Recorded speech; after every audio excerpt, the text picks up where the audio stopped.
Ngontoza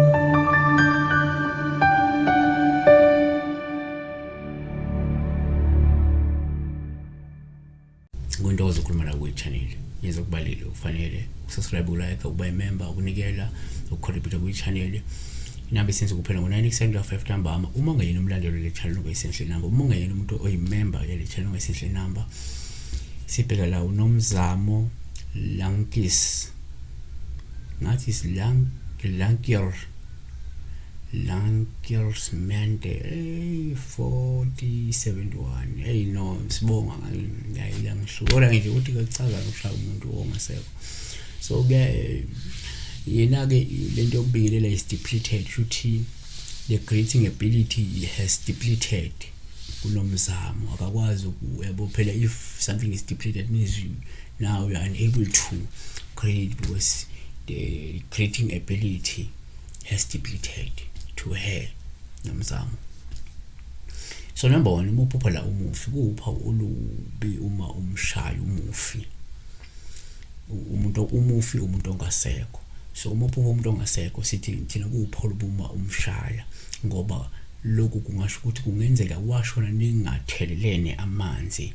Uma ukuthi nani ixabene, ngenzeka umufi washona kunenkinga phakathi kwakho naye, noma wona kwashona umufi kunenkinga naye, kungenzeka kuphuphe umshaya ngoba vele wahamba lo muntu wena ungakaxoli ezintweni mhlawumbe ayengidlulise kuzo ezimbi noma izibhlungu. Number 2, uma uphupha futhi umuntu ongasekho kuwuphawu uma umshaya, lungabuye lukhomba ukuthi umufi lo noma lo muntu loyo uyisidalwa esibi esingahlambulukile esizama ukusondela kuwe kabi, yabo. So ungabona ke futhi lo mshaya ngoba umshaya lo ngoba uyisidalwa siza kabi kuwe, yabo. So kusho kunesidalwa siphikisana noma futhi engasondeli kuwe ngoba mhlawumbe uza kabi, uza lokungcola, uza nezinto ezimbi, bese lobu umshayo wena kukhomba lesi sidalwa sakho ukuthi asimfuni, kunesidalwa singamfuni umfasondele kuwe, yabona. Kunale sidalwa sizama ukuqhelisa umufi kuwe. 3, kuyenzeka futhi ngesikhathi uphupha umuntu ongasekho kube uphawu uma umshaya osuke likhomba ukulwa nokunqoba isilwane sizenza umufi. Usho ukuthi kungenzeka abe khona umuntu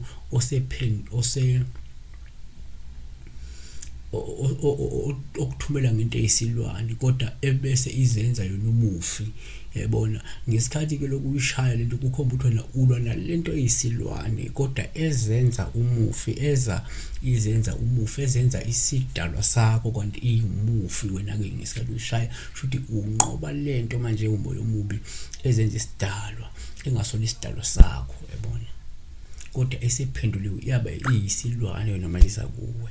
Siyabonga kakhulu.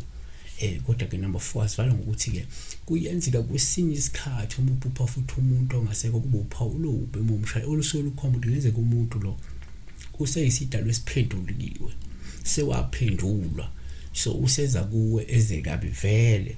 So ngesikhathi wena umshaya kusho ukuthi kulisidalwa esikuwe asimfuni umufi ngoba umufi usephenduliwe, futhi akasezi nobunhlanhla, akasezi nobuhle kuwe. Lezi idalwa ke ziwembethwe naseziyamqhelisa ke manje kuwe ngoba lo muntu usephenduliwe. Kufuna nisukumeke nizama ukuthi uphenduliwe umufi, noma nje kunomoya ozenza umufi, noma nje umufi akahlambulukile, uyabona usondela kuwe, noma umufi wafa wena ungaqabelanga, uqabele naye, ungazwani naye, kunobuthi phakathi naye. Siyabonga. Be blessed.